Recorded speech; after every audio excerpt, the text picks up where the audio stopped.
Oh, wow. I'm at my mum's house today, dog sitting this guy. This is cool. Look. You got it? I've been making a lot of content recently around the Sony a6700 because it's a new camera and I'm kind of riding the wave at the moment. I've been using this camera for a little over 2 months now. For those of you that don't know what I do, I'm a freelance videographer. I've done content for all sorts of different companies. I've shot sports, furniture, food, interviews, all sorts of different types of content, a lot of social media content as well. So this review is coming from a videographer's perspective who was using the Sony a6500 before I upgraded. If you're like me and or are thinking about buying the Sony a6700, then this video I think is for you.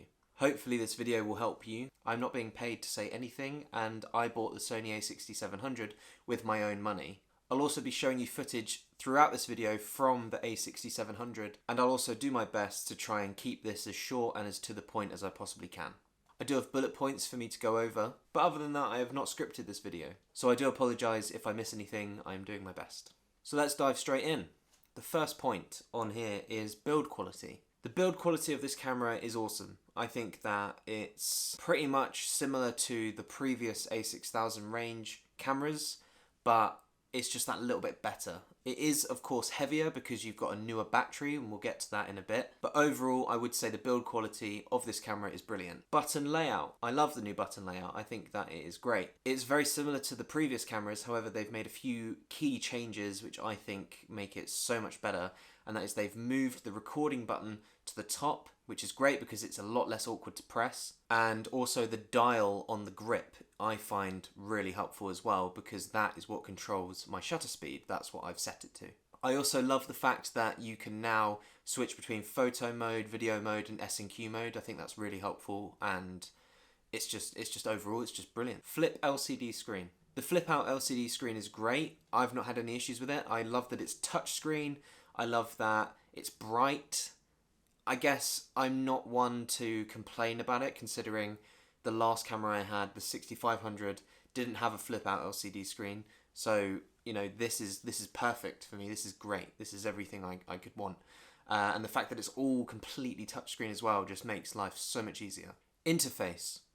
Coming from the interface on the Sony a6500, I did find it quite intimidating at first to go through all of the new settings because it's Sony's updated new interface. I guess it's not that new, but compared to what I was using before, it is new. And I was intimidated at first, but when I buy a new camera, I just use it for ages. I will literally sit there for hours and just looking into the settings and just trying to know every single little thing about this camera. It's really not that, it's actually, I prefer it. Now I've upgraded to it, it's really not that complicated at all. It's brilliant. It's also a lot quicker. The camera is so much faster, which makes sense because it's new. But, you know, the a6500 was really slow and this one is really nice and fast. It's good. Video quality. Honestly, I think this video performance on this camera is outstanding. I've had comments on this channel where people have compared it to the Sony a7S III footage and they've said that they're nearly identical. It's good, it's really good.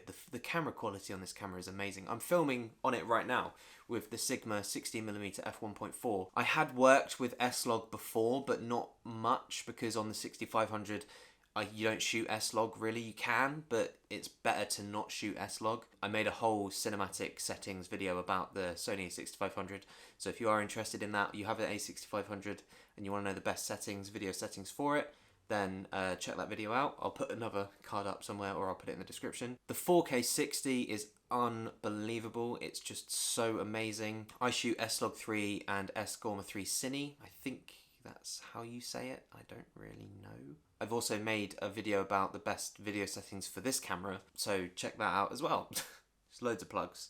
Shameless plugs. But these things will help. You know, if you're new to the camera, these videos will help you. The 4K 120 is good.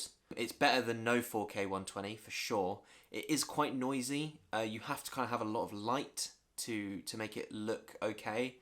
I will be testing the 4K 120 thoroughly when I go to Portugal very soon, and that'll be a great test because it's going to be in direct sunlight. So, you know, we're going to get to overheating in just a second. But I have shot some 4K 120 and it's good. It's just not as good as the 60 frames per second. And with the 4K 120, you do get a crop, which isn't too bad. It's good.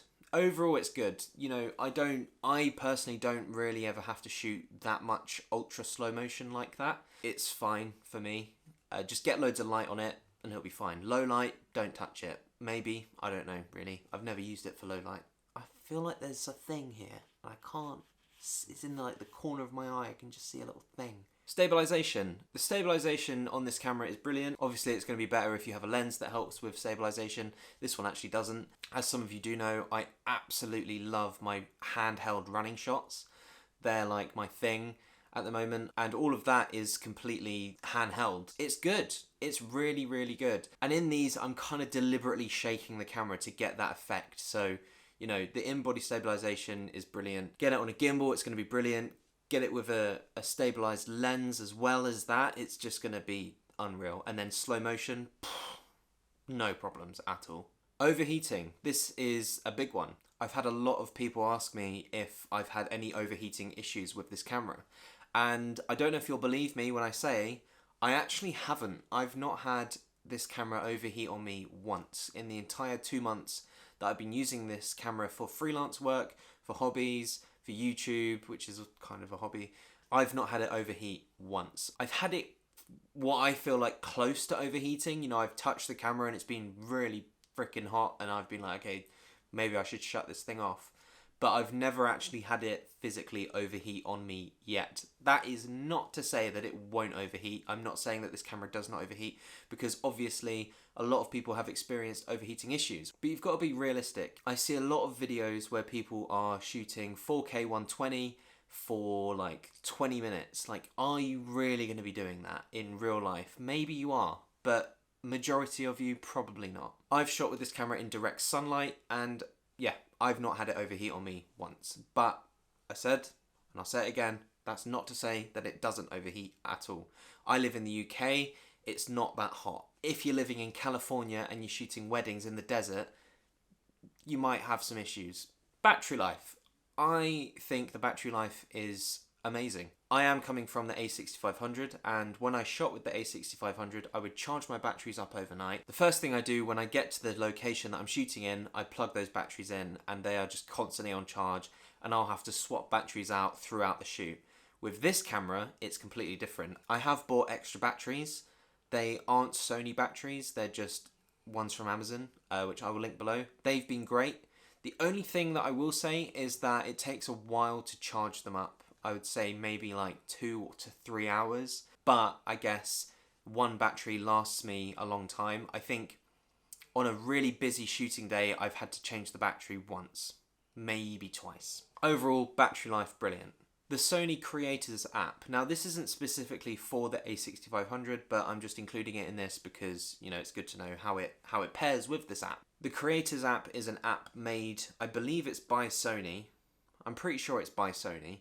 And you can basically control the camera from the phone, which is brilliant, and I've used it a lot. It's great. The only thing is that you can't really get that far away from the camera. I have had it disconnect a lot of times as well, just randomly, so it is a bit of a pain to use.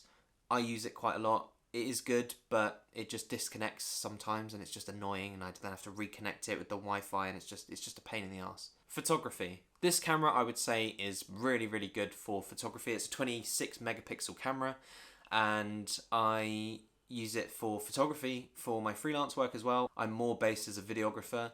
That's my forte, I would say. That's what I advertise as, a videographer, not necessarily a photographer. The photos are sharp, the photos are clean, they're just overall really good. There's not much to say. It's really good for photography. Should you get this camera? Probably, as long as you have a B cam. It also depends what you're coming from. If you have a A7 IV, then don't bother, because this camera is literally like a mini Sony A7 IV. It's pretty much that in a nutshell, if I'm being honest. If you're coming from previous A6000 range cameras, it is without question an upgrade. I saw a video of a guy saying, don't buy this new camera because it doesn't change anything. And I would disagree. I bought this camera and it has opened so many doors for me. I think that it's been such an amazing upgrade. You know, it depends. Do you need a new camera? Is the camera that you're using now not holding up? Is it too slow? Then yeah, maybe go for it. Pull the trigger and get this camera. It's really, really good. The only thing is that you must, if you're getting paid to do video work for a client, it is essential to me personally to have a B cam. Purely because of the overheating issues, which I haven't even had, but I'm just too anxious to show up to a shoot that I'm getting paid quite a lot of money for and not have a B cam. So take that information however you want. Get the camera, but just have a B cam. That's what I do. Whatever works for me might not work for you. So whatever, you know, but have a B cam. And that's it. I do really, really hope this video was helpful. I hope I didn't ramble on too much. There's just a lot of things to go through and a lot of really important information that I think is useful for you to know before you buy the camera if you're a videographer. I do apologise again if I missed anything. Let me know in the comments if I have. So that was my 2-month review of the Sony a6700 from a freelance videographer's perspective in the real world. I really appreciate each and every one of you. I've had so many lovely comments in my previous videos. It's so lovely to read and it makes doing all this worth it, so thank you. Thank you for your time. Thank you for liking, commenting and subscribing. I will see you very shortly in the next video.